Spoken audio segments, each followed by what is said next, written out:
Peter, tell us about intentional ways of being. What does it mean and why be intentional? Well, hello, Keith, and thank you for raising this topic of intentional ways of being. So I'm sure many of you have heard about the law of attraction. What we put out is what we get more back of in return. And when we're reacting to our fears, the irony is that what we're really doing is really making our fears come true. So those dragons, as I call them, the drag on what we really want to create, which comes from our fears, makes things worse.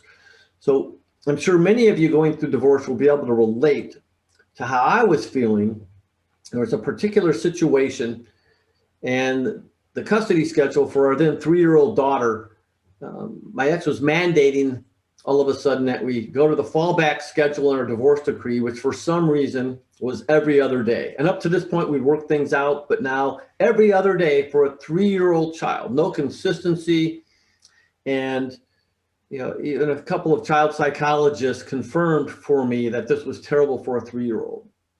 So we went back to court over the custody schedule. And the only way the ex was going to agree to a different schedule, to an every other week schedule, which would have a lot more consistency and stability for our young daughter, was if I agreed to hand over 50% of a fund I'd established for our daughter for her future. And it was all with premarital assets. She had no right to it. I still don't understand why she thought she had this right. But at first, I found myself getting extremely angry, which was my MO to this point for dealing with situations. She'd say something that would upset me, I would get angry. And I felt the regret, the resource, even the resentment building inside of me. And this, of course, triggered me to get angry. And I would react with anger pretty often in different interactions that we had. And this was one of the worst. I just felt the anger simmering. And then I caught myself. We were literally sitting out in the hallway outside the courtroom. I was with my attorney, she was with hers. So, all the communications went through the attorneys who would come back and share with each of us respectively what was going on. And when this news came back that, the ex wanted half of this fund, I just couldn't believe it. And as I was starting to simmer and almost walk away from the whole thing, I realized what I really wanted, what was best for my daughter, for our daughter, who is 3 years old again. And that if I got angry, I was not going to create this. So I realized in order to create an environment of divorce where she could thrive, which included me being calm and rational and setting a good positive example for her as her father, that I needed to be intentional. So what does this mean? Well, I have a whole list of intentional ways of being that I'll share with you how to access at the end of the call. But for me in this moment, it included being clear on what I wanted to create for my daughter, being calm, compassionate, caring, loving, giving, responsible for my actions, my words, my choices. And it included being committed to what I wanted to create for my daughter. So I took a huge, big breath. And even though a huge part of me did not want to say yes, I said, yes, okay. I will give the ex half. And I wrote a check for half. And I'm sure a part of what made her think that she could even demand that I hand over half was that she thought she was better at handling money than I was. And at that time of my life, she may have been right. Now, to me, that still doesn't give her the right to have even asked for it. But I put our daughter first. And I still believe the ex was not putting her first, but that's okay.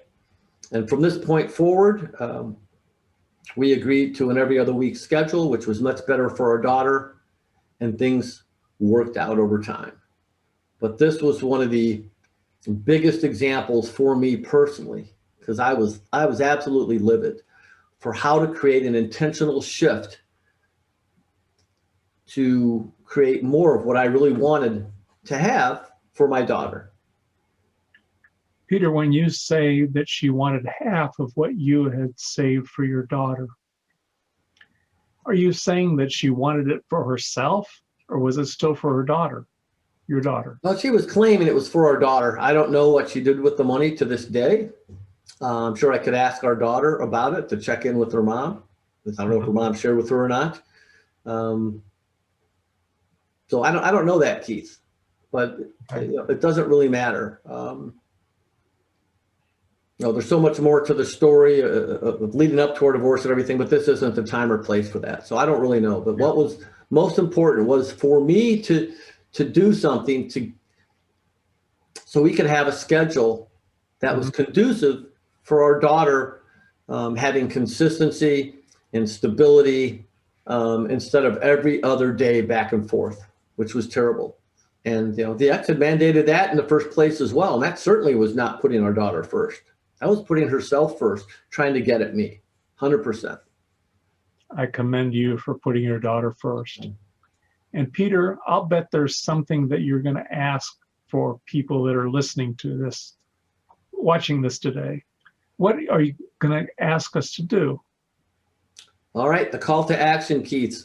So for those of you who are at least curious or want to hear more about intentional ways of being, I actually have a clarity exercise on my website. And at the end of that exercise, you have access to being able to print off a PDF listing of intentional ways of being. It's not all inclusive, but it's a pretty good start. So if you simply go, I'll say it for you, then I'll spell it, but to the xfactor.com/clarity exercise. And that's THEX-factor.com/clarity exercise. The password to access the exercise is clarity1, clarity in the digit 1. So I also suggest you go through that clarity exercise because that will help you get clarity for what you really want to create for your children, for that environment of divorce that will ultimately benefit your children, but the entire family, including yourself. And you'll have access to the list of intentional ways of being. And be sure and add on there awareness, being aware, responsibility, compassionate, love, caring, giving. It can pretty much be endless, but this can make a huge difference for you. So I fully encourage you to do it.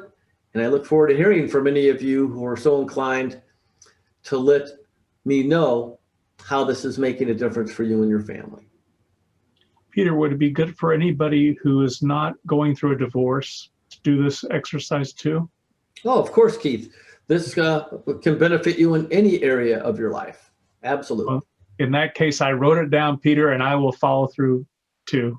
Kudos, Thank Keith, you for that opportunity. I'll look forward to having a conversation with you about that. Excellent.